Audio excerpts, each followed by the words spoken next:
प्रिय भक्तजनों, धर्म कथा गंगा में आपका हार्दिक स्वागत है।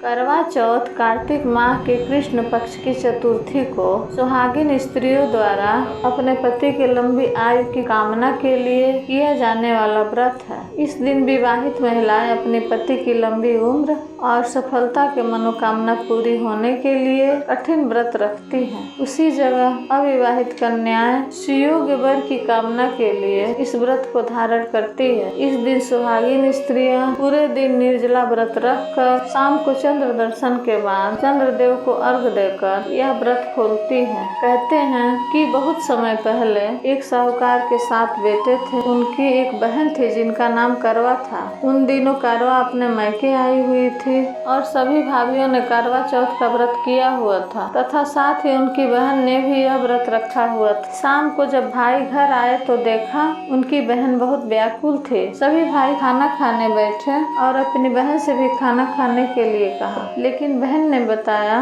कि आज उसने करवा चौथ का निर्जल व्रत रखा हुआ है और वह खाना सिर्फ चंद्रमा को अर्घ देकर ही खा सकती है, क्योंकि चंद्रमा अभी तक निकला नहीं है, इसलिए वह भूख प्यास से व्याकुल हो उठी है। सबसे छोटे भाई को अपनी बहन की यह हालत देखी नहीं गई और वह दूर पीपल के पेड़ पर एक दीपक जलाकर चलने की ओर में रख देता है। दूर से देखने में वह ऐसा लग रहा था मानो जैसे चतुर्थी का चांद उदय हो रहा हो। इसके बाद भाई अपने बहन को बताता है कि चांद निकल आया है, तुम उसे अर्घ देकर भोजन कर सकती हो। बहन खुशी की मारे सीढ़ियों पर चढ़कर चांद को देखती है और अर्घ देकर खाना खाने के लिए बैठ जाती है। जैसे ही वह पहला टुकड़ा मुंह में डालती है तो उसे छींक आ जाती है। दूसरा टुकड़ा डालती है तो उसमें बाल निकल आता है और जैसे ही तीसरा टुकड़ा मुंह में डालने की कोशिश करती है उसके पति की मृत्यु का समाचार उसे मिलता। वह बौखला जाती है। उसकी भाभी उसे सच्चाई बताती है कि उसके साथ ऐसा क्यों हुआ। करवा चौथ का व्रत गलत तरीके से टूटने के कारण देवता उससे नाराज हो गए हैं और उन्होंने ही ऐसा किया है। सच्चाई जानने के बाद करवा निश्चय करती है कि वह अपने पति का अंतिम संस्कार नहीं होने दे और अपने सतीत्व से उन्हें पुनः जीवन दिलाकर रहेगी। वह पूरे 1 साल अपने पति के शव के पास बैठी रहती है, उसकी देखभाल करती है। उसके ऊपर उगने वाली सुई नुमा घास को वह एकत्रित करती जाती है। 1 साल बाद फिर करवा चौथ का दिन आता है। उसकी सभी भाभियां करवा चौथ का व्रत रखती है। जब भाभियों से वह आशीर्वाद लेने आती है तो वह प्रत्येक भाभी से कहती है, एम सुई ले लो, पी सुई दे दो,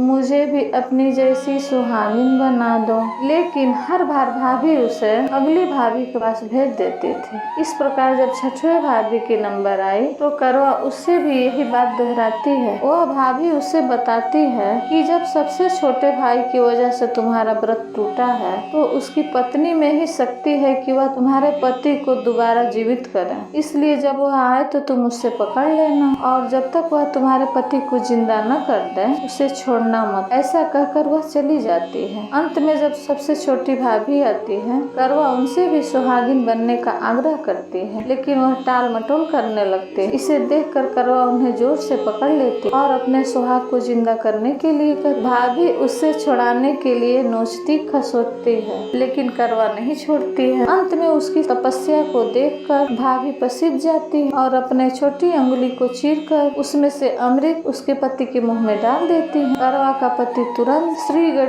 गणेश कहता हुआ उठकर बैठ जाता। इस प्रकार प्रभु की कृपा से छोटी भाभी के माध्यम से करवा को अपना सुहाग वापस मिल जाता है। हे श्री गणेश, हे माँ गौरी, जिस प्रकार करवा को चिर सुहागन का वरदान आपसे मिला है वैसा ही सब सुहागिनों को मिला। प्रिय भक्तजनों, इस प्रकार करवा चौथ का यह कथा यहाँ संपन्न हुआ। बोलिए श्री गणेश की। हमारे चैनल को सब्सक्राइब करके बेल आइकन को ऑल पर क्लिक करना न भूलें।